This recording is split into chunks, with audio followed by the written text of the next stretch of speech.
Hello guys welcome back to my another vlog. स्वागत छ हजुरहरूलाई मेरो नयाँ भ्लगमा।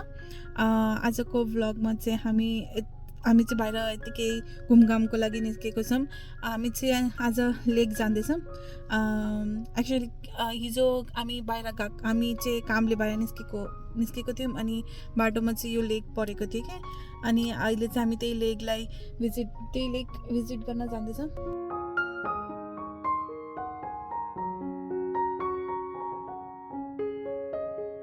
सो गाइज अहिले चाहिँ हामी लेक पुगिसकेछौँ। पछाडि चाहिँ ग्राउन्ड छ बच्चाहरूलाई खेल्नको लागि।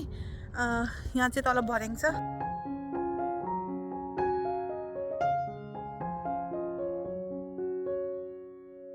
यस्तो राम्रो ठाउँ छ यो, लाइक मलाई त एकदमै मन पर्यो।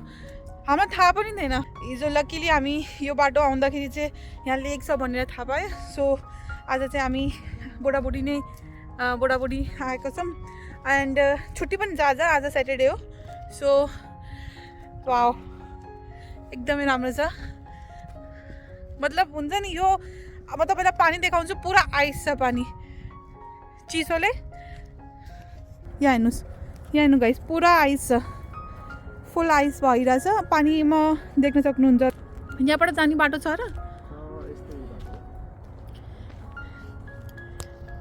सो पछाडिको भ्यू पनि कस्तो राम्रो छ।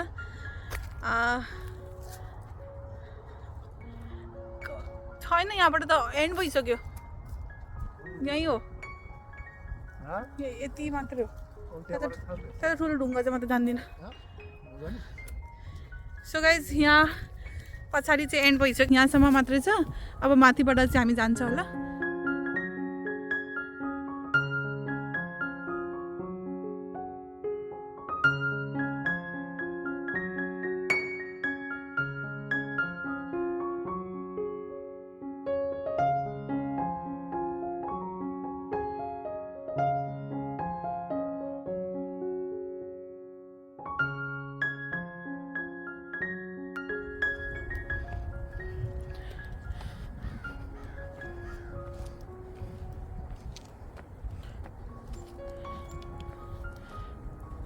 अब चाहिँ हामी माथि जाँदैछौँ।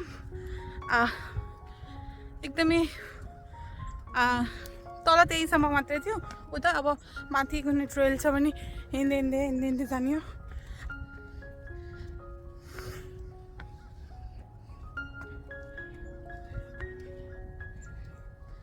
अहिले चाहिँ हामी यहाँ बसिरहेको छौँ। पछाडि हेर्नु, पछाडि अब त्यहीँ तलबाट हामी माथि आएको छौँ। अहिले चाहिँ हामी अलि अगाडि गएर हेर्छु के छ यहाँ।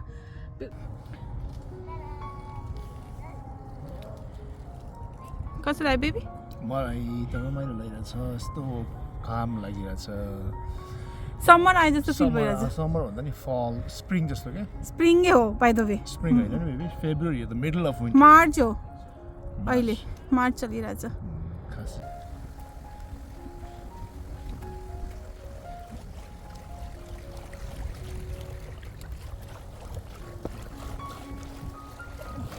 सो गाइज यहाँ चाहिँ पुरा, यहाँबाट चाहिँ फुल पुरा लेक देखिरहेछ। कति ठुलो छ यो लेक हेर्न सक्नुहुन्छ।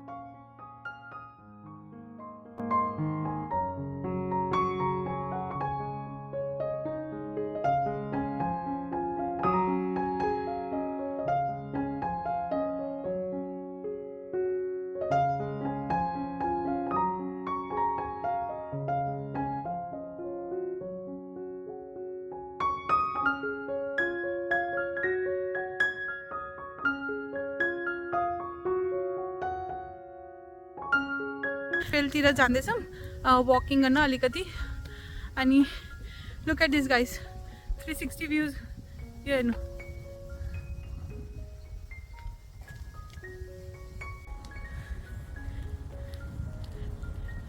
सनसेट हुने बेला छ। फलको बेलामा त यहाँ कति मजा हुन्छ होला है।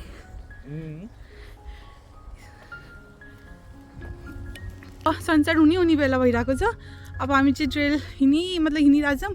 त्यहाँ बस्ने ठाउँ पनि छ। एकछिन त्यहाँ बसेर भ्यूको, मतलब के भन्छ त्यसलाई, भ्यूको आनन्द उठाउनु पर्यो। त्यही हो।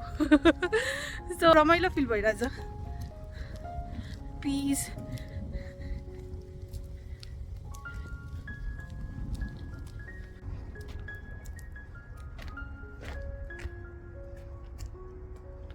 सो गाइज आजको भ्लगको लागि यति नै. होपफुली हजुरहरूलाई मेरो यो भ्लग मनपर्छ होला. This place is so beautiful and so amazing and so peaceful. मलाई हुन्छ नि आज चाहिँ मेरो अलिकति मुड चाहिँ अलिकति राम्रो थिएन होइन, मुड अफ थियो. बट यहाँ आएपछि आई फिल सो पिसफुल. हुन्छ नि त्यो जुन मुड अफ भएको पनि त्यो एकदमै राम्रो भयो. त्यो पिसफुल, त्यो बर्डको साउन्डहरू होइन. तपाईँलाई यो भिडियो मन पर्यो होला एन्ड होपफुली तपाईँहरूले यो भिडियो हेरेर यो नेचरलाई इन्जोय गर्नुभयो होला. तपाईँले मेरो यो भिडियो मन परेको छ भने प्लिज मेरो भिडियोलाई लाइक गरिदिनु होला, सेयर गरिदिनु होला, सब्सक्राइब गरिदिनु होला मेरो च्यानलमा. And see you guys next time. By.